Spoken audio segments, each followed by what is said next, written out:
Hey everyone, One Big Boss here. As you can tell from the title of the video that you clicked on, this is pretty much a mini/review impressions video on Resident Evil Umbrella Corps. Don't buy this game. You know, I wanted to give it a shot. I tried to give it a shot. A lot of people shit on it. I shit on it when I first saw the original trailer for it. I was not happy with what I saw, and throughout, ever since its conception, from when we first knew about it and saw that trailer, it didn't look good, and the fact that Capcom themselves did not even do anything to push this game. There was barely any advertisement or show of gameplay or anything really for this game for the longest time. And then when there was, nobody was happy. The Antarctic map, everything from Code Veronica, they took that nostalgia, put it into the game, and it doesn't play, it's not a good level, okay? The game itself has just way too many problems. There are some redeeming qualities to the game, don't get me wrong. I'm not going to completely shit on the game, okay? But the fact of it is, this game is just not what it should have been, and if anything, in my personal opinion, it should have been a free-to-play game. Now, what's so bad about it? What's it got me pissed off about? Okay, you get guns, obviously. You get a plethora of guns that you can customize loadout screens, everything like that, but the guns pretty much don't mean anything when you can just go up to a guy and melee them in the face. Now this is the offline mode and as well as the online mode. The offline mode has a small story to it, which it's not really a story. You just go from mission to mission, seeing all these different things, and someone's talking about like the mission itself, and like someone from a high up executive is watching us, so do good, that kind of shit. And it's the same thing. Every level is the same thing pretty much. You're going to be doing different levels, but it's all going to be the exact same thing pretty much, just with an increase in difficulty. But like I said, meleeing is the way to go in this game because you kill every enemy in one hit pretty much. There are stronger enemies later on, and you can see their life bar, but it doesn't matter because even meleeing will still be better than just unloading round after round into them.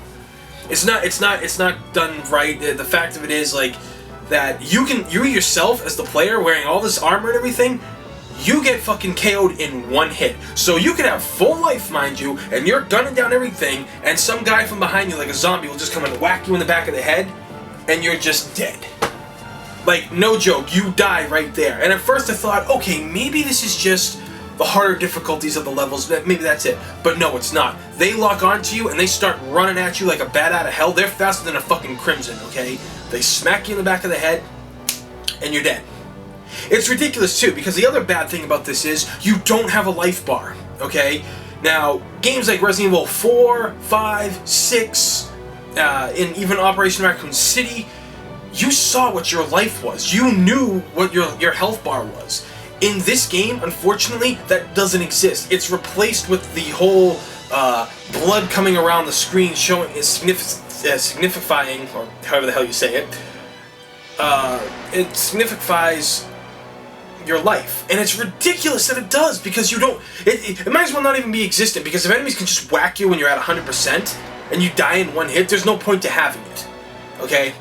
And if you're at full life, you can still pick up herbs on the ground, which doesn't help because they're healing you when you're already fully healed, and you can't put it in storage or anything like that. You can't do it. It's terrible. They needed a life bar. They didn't need this thing. This isn't Revelations. It worked for Revelations, but it's not working for this. Another complaint I have with the game. The game itself, it's how you shoot and view. It blocks your line of sight. It should have been more kind of akin to how Operation Raccoon City worked. Yeah, like the enemies kind of got close up to you, but I feel that in this game they are just way too close to you. Anything like that. Like when you zoom in to go for an attack, or you just gotta start shooting, you only see like a quarter of the screen is exited out because your character's, the backside is ruining everything. It ruins your sight, so you're just getting ganged up on. It's really a mess of a game for that part right there. Moving on to the online segment of what's bad about that. The online segment, sadly, is not as fun as I'd like it to be. As of right now on Steam players, PC gamers, they've already abandoned this game. Alright, this is how bad it is. And you can only go into, well, there's a 3-on-3 mode, which, you know, okay, fine, that's good, we got 3-on-3 modes.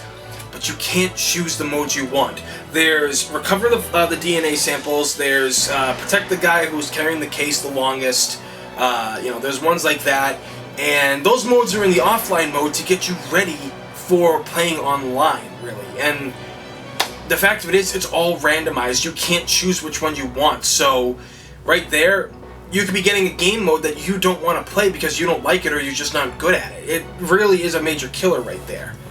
The fact that you're playing as like these no-name characters too, that doesn't help either. They're just random soldiers. Yeah, that was something that I did not agree with. But I will say, the game runs pretty damn smooth online. I was shocked. You know, Operation Raccoon City Online was not as great as it could have been. Its online didn't really work that well for me from time to time, but this time around it looks great. Well, runs great, I should say. Now, as far as looks for the game goes, I messed with the settings a couple of times. I made things darker, made things lighter, and it was really bad. Their lighting in this game was truly awful in a lot of things because laboratory levels were so dark you couldn't see the enemies coming at you. And I know, hey, well, that's not what you want. You want survival horror? Yeah, I do, but the problem is, this isn't a survival horror. This is a shooter game, and a pretty bare-bones basic one. Which is what I gotta say about this is the fact that they only charge $30 online for this game. There's no physical version unless you're in Japan, apparently. But $30, you're gonna get what you pay for. And unfortunately, this game is nowhere near worth $30. I would have gladly have paid 15 bucks for this. Of course, I paid $8 and everything like that, so I got lucky right there. But I streamed it the other night. I wanted people to see what this game was. I didn't want them blowing their money because we all know if you don't have Steam and you buy digitally, once you buy that game, it's yours forever, whether you like it or not. And it's complete ridiculous. Like I said, enemies are too overpowered. The computer-controlled enemies are way too overpowered. It's ridiculous. If you're going to melee somebody, you can still get damaged in a way. Like, there's no, like, invincibility thing, or if you up and punch someone, it doesn't exist. Also, hit detection. When it comes to melee, you can kill guys in one hit. Sure, it's awesome. Here's the problem. The hit detection is way off. I've literally come up and just batted guys in the face and you see the blood spray and they're just still looking at you like, and I'm like, what the, so I gotta hit him again and I get damaged in the process. It's a complete, utter fuck mess, really, is pretty much the best way to put it. I am really disappointed because I try to give Capcom, it's just desserts in a way. I mean, not just desserts. I try to give them credit where credit is due. I try to do what I can, say good things about the company. But when you make a bullshit move like this should not have been a $30 game. Again, it's smart that they only market it as $30, but that also shows you the kind of proof or faith they had in this game. Okay? Now, I was told that at events it actually does really well. It's played a lot and everything, but I played it at PAX, and it's a little bit better than the PAX version, but not by much. And I was playing on a PC at PAX as well. They had PC set up instead of consoles.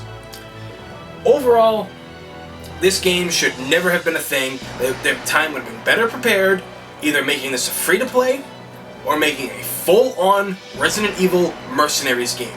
Much like the 3DS game and everything, which, despite its issues, I still enjoyed. Was it a good game? Not necessarily, but I still had fun with it. But that's what they should do. They need to make a Mercenaries game. Again, this was a short review on the game. Don't buy this game unless you find it on sale on the PSN or the Xbox One, or there's a major Steam sale for it and you know people who will play on Steam with you. This game is at best a $10 to $15 game, nowhere near an asking price of $30 or even $25. So, that's my review. Take it for what it is. I hope the footage that I played and me talking about this influenced you in not buying the game. Again, it's one of those times where you have to vote with your wallet in order to make change within the video game world. Vote for your wallet, change will happen. It's been proven over time. It takes some time, but at this point where Capcom is now and they actually listen to people, it is what it is. So, as always everybody, please like and subscribe because it's free. In this day and age, free's a damn good thing. Also share the video, thumbs up and like it and all that jazz, you know, because it's the right thing to do. It's a good thing. It helps me out. It gets the word out there because again, I don't want to see people lose money on a game like this. And I love the franchise to death, I really do, but this is something I don't think people want to blow $30 on. So anyway, as always everybody, thank you for watching. I'm One Big Boss, and I will see you all next time.